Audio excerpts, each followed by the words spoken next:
Welcome back. We are now going to have a presentation on mastering. It's a presentation mastery on picking your path through pathways. Now, our presenter for this is Michael Clancy. Now, Michael is like not a Toastmaster tragic, but he is so all over pathways. He has done so many different paths already, and he is absolutely engrossed in this whole process and is certainly passionate about pathways. And we really are very, very lucky to have such a Toastmaster in Michael on board. Michael has been on the Pathways team for a few years, and he is certainly engaging in everything he can in regard to pathways. So if he hasn't done it or experienced it, then probably no one has. So I'd love to welcome Michael Clancy to share a mastery session on picking your path through pathways. Welcome, Michael. Thank you, Sue, but I've just got a problem with my computer at the moment. I've lost it. I've lost my presentation. Ah! No. Well, you've certainly sent me a presentation. Yeah, the PDF, Michael. I've found my presentation, but it's not presenting where I thought it was. Wait a sec.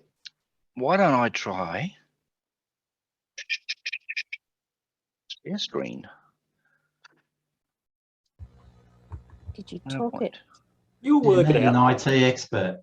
Yeah, I know it's not in the right place. So why is it not in the right place? Oh, I know what I'll do. I'm going to have to do this as a basic thing. So let's just run that. Where's it going to appear? It's going to appear there. And IT man getting too specky. Yeah, I know it's terrible, isn't it? But I'll just do that. And that's the wrong one. That's the wrong one. That one. There you go. Share that. Okay. Welcome, Michael. Well done. Thank you, Sue, and welcome everyone to this Pathways presentation. I would like to pay my respects to the Wurundjeri people on whose lands I'm speaking from today, as they are the traditional owners, and I give my respects to their elders past, present, and emerging. We will be talking today about how to pick your pathway. It's a simple thing to do. You have lots of choices. I'm going to be talking how to plan your path, the pathways levels, certain project types, how to assess your pathways, what the stated aims, looking at the competencies, the themes, and going through what my choices and why my choices were. So what path do we take? We have 11 choices, and every path is going to be different. It will depend on where you want to go, how you want to travel. Do you want good views? Do you want a bit of a challenge? Every path will be different, but what is the right path for you? Only you can answer that, but I'm here to help you. So I'm going to tell you about my paths. I've chosen 7 so far. My first best guess was visionary communication. It just sounded like what I wanted to do. My second, I actually used a questionnaire and it came up with innovative planning. My third, that's me, engaging humour. That's a choice I made because I needed to do that. It was new at the time. Then I wanted to build my motivations, leadership skills, so motivational strategies. I looked at the core competencies and chose presentation mastery. Then I looked at the themes and a choice in that there was something in the path that I wanted to learn. So those 2 there. So 7 different paths, 7 different ways that you can choose a path. So what are the levels? Let's just quickly go through that. So mastering your fundamentals is about your icebreaker, your evaluation and feedback. And as Graham just said, writing a speech with purpose and introduction to vocal variety and body language, the 2 new paths. Then you've got learning your style, which is a reflection on yourself. You have 2 required projects and mentoring. Then you increase your knowledge, building up your base, and serving as a Toastmaster, evaluator, topics master before the end of level 3. And then building on your skills, a required project and an elective, and then demonstrating on your learning, which is a required project and an elective. And at that point, you've completed. And when you've completed, you then reflect on your path. So that's something to look forward to in the levels. But there are, as I just said, there are different types of project. They've got the common. They're same in every path. Actually, there are 6 common projects because I've only just updated these. Level 1, you have 3 or 4, depending on whether you're before the change or after the change. Level 2 and level 5 all have common projects. You have 4 electives to do. You get to choose what these are, and you can do more than what is there. You can do 20 elective projects if you wish. But there are 5 mandatory. 2 at level 2, which are on reflection or some sort of skill learning, and level 3, 4, and 5, which all increase your skills towards your ultimate goal. So that's the emphasis ones. So what are the common projects? Let's go through those very carefully. You've got your icebreaker. That is the first speech you'll give in every path. And don't be afraid of taking on new paths, because as Toastmasters, we are all complex people. No one icebreaker will tell everything about us. I've done 8. Think about that. No 2 were the same. Evaluation and feedback, 2 speeches that we give, learn from, and then give again. The writing a speech with purpose, which is new, and the introduction to vocal variety and body language, which is new. I have not seen those yet. I am looking forward to it. I'll have to choose an 8th path. Introduction to Toastmasters mentoring. As Toastmasters, we are all mentoring in some way, shape, or form. We will all serve as a Toastmaster, we'll all serve as a Topics Master, and hopefully should all serve as an evaluator long before we get to level 3. And at level 5, when all is said and done, we'll reflect on how our path has changed us. So what are the elective projects? There are lots of them.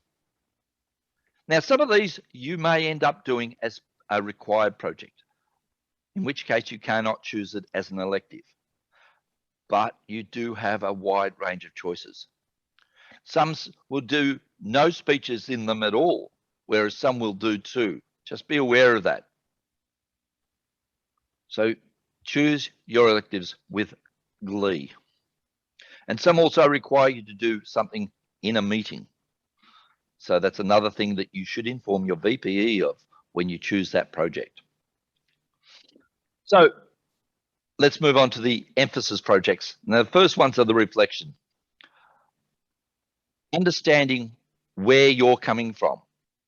I've seen people just do speeches about communication style. It's not about understanding what your communication style is. They've just done communication style or leadership style. This is about understanding how you lead or communicate with others. And in knowing that, you can then use that to communicate or lead better.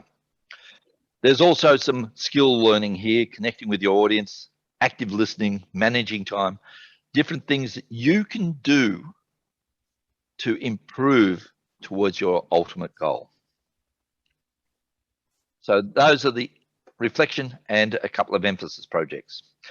Skills development really happens in level 3, 4, and 5. And these are the ones that really define the projects.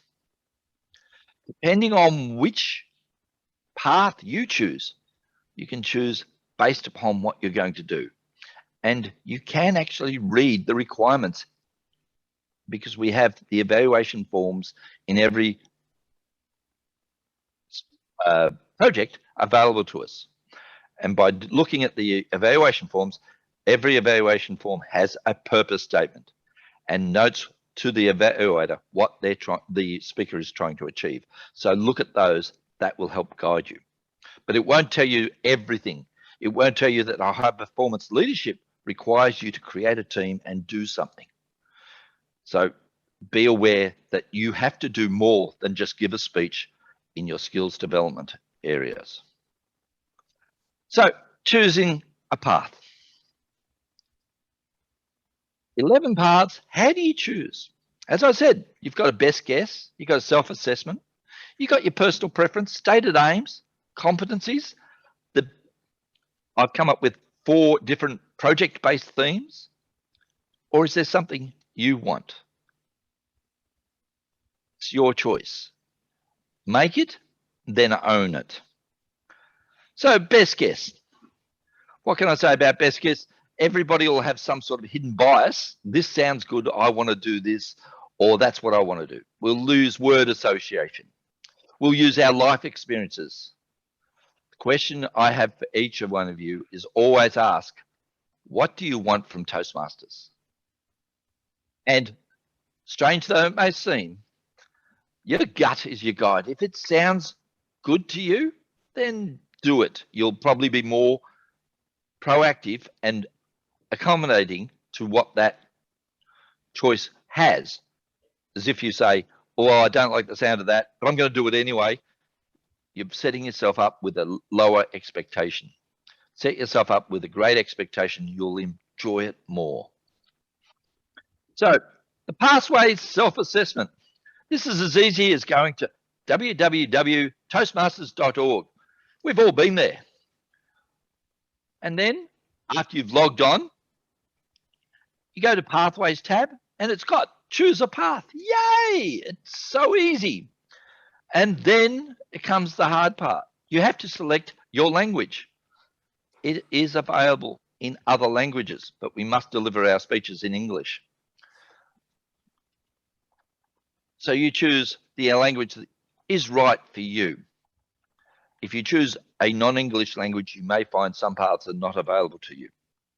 And then you do a choice. You select whether you want them to pay an extra $25 US or do it online, which is the selecting digital. And that's a good result. Select the digital.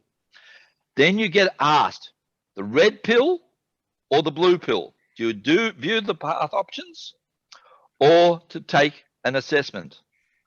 Well, this is called the assessment. So we're taking the blue pill.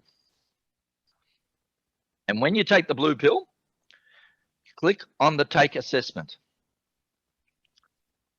And you come up with this screen. And again, you asked your language. That may have changed. I don't know. But you get to reaffirm the language and you say start.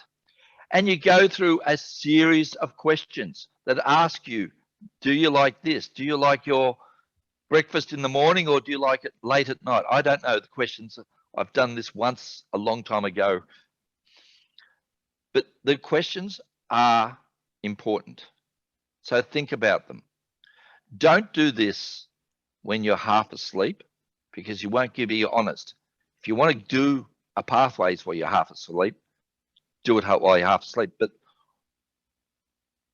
your environment at the time will impact how you answer the questions. Not only with this questionnaire, but with all questionnaires. Always choose the optimal time for you to do the questionnaire. And you'll come up with a number of paths and then you've got a recommendation. You can look at them and make your selection. I chose innovative planning. Don't ask me why. But then you've also got your personal preference. This is the red pill. View the path options. It's a shortcut to what we've just done. It just shows all the available paths and you can see more about them. It requires you to do a little bit more thinking because you have to then look at what they're trying to achieve. So you then look at what they're doing and choose one. Each path has a stated aim.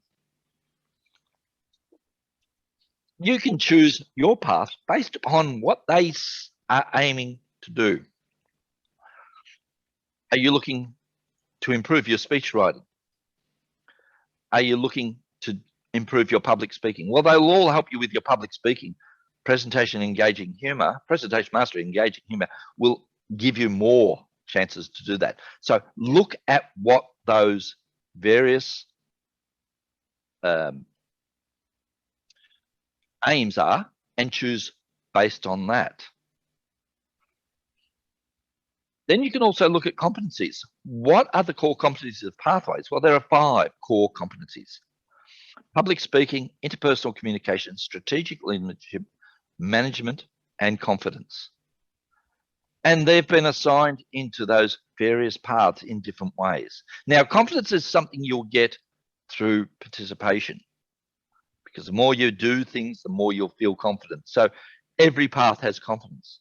Every path has public speaking. Again, engaging humor and presentation mastery only have confidence in public speaking. But you may wish to look at interpersonal communication. And so you'll choose something else.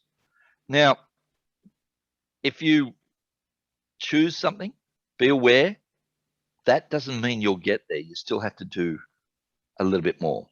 And I also want to point out that of the 9 paths that use interpersonal communication, from there you can also do strategic leadership or management.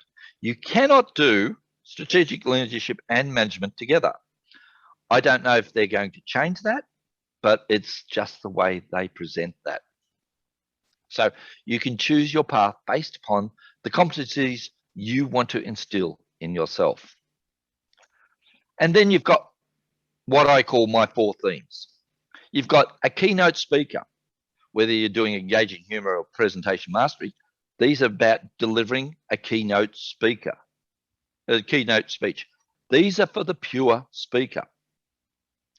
You've got leadership projects, effective coaching, innovative planning, persuasive influence. They all require you to envision, resource, plan, and execute a high-performance leadership project. These are great for people leaders, because you will lead people to a great outcome. Then you have leadership service. Now, anyone doing a club officer role, a district role, should consider these: dynamic leadership, strategic relationships, or team collaboration, because these require you to serve in a volunteer leadership role for a minimum of 6 months. And those district and club roles are for 12 months. So you've got that part of it covered. This is great for people who are server leaders.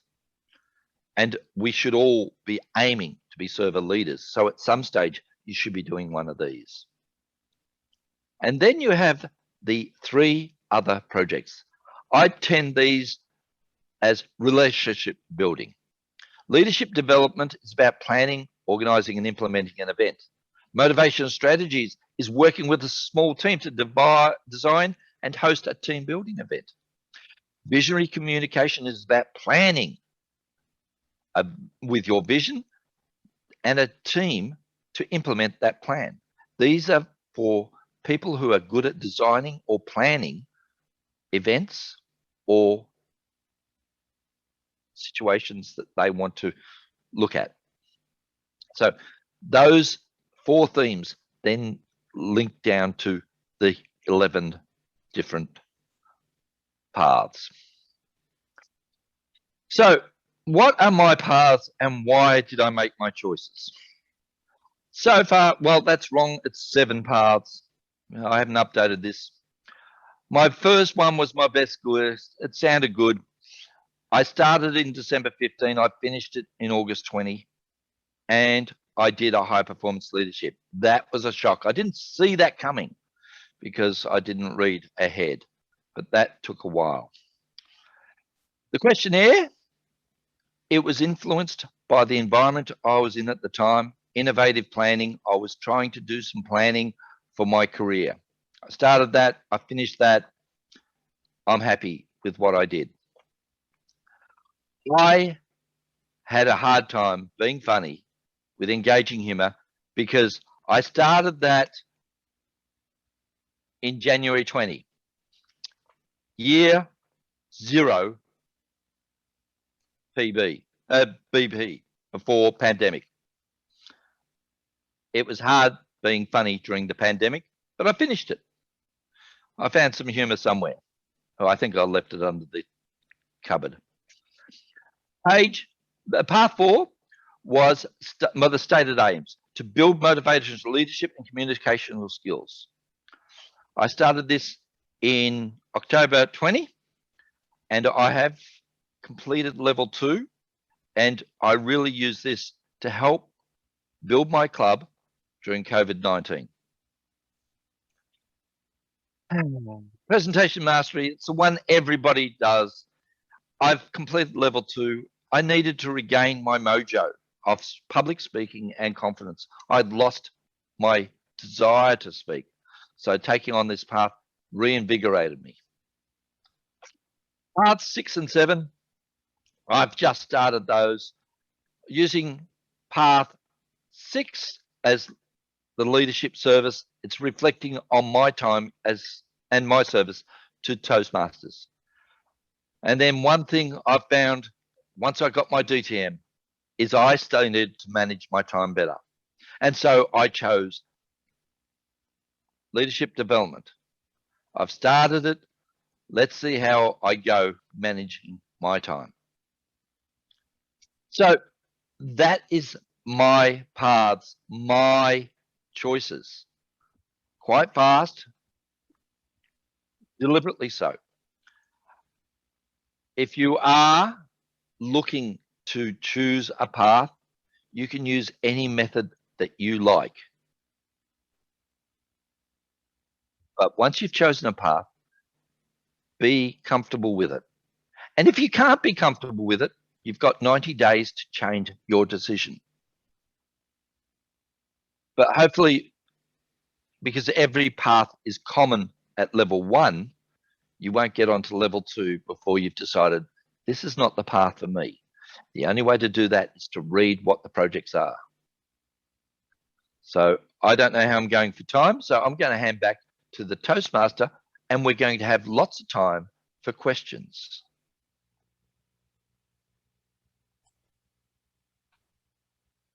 Or not, if everybody